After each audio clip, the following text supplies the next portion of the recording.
दोस्तों नमस्कार। मगही के सुपरस्टार जेल स्टार कहे जाने वाले रोशन रोही ने भाई साहब आशीष यादव की साली के साथ में गजब तरीके का एक रील बना दिया है। जी दोस्तों बता दें, आशीष यादव के पत्नी का नाम शिवानी यादव है, आप सभी जानते होंगे। और उनकी साली का नाम जो कि एक्ट्रेस का काम करती है और पूरा वायरल भी हुई थी एक बार आशीष यादव का नाम लेकर के, चांदनी यादव नाम है। तो चांदनी यादव के साथ में रोशन रोही ने भाई साहब बवाल तरीके का एक रील बना दिया है।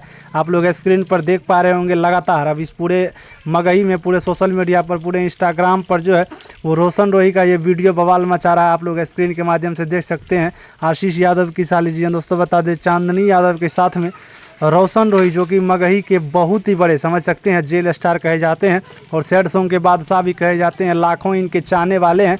तो अभी आप लोग देख सकते हैं किस तरह से रोशन रोही जो है आशीष यादव के साली के साथ में बवाल तरीके का एक रील वीडियो शूट कर रहे हैं। और शूट करते हुए भाई साहब होटल में शूट किया गया ये वीडियो है, जो कि पूरा चर्चा का विषय बन गया है।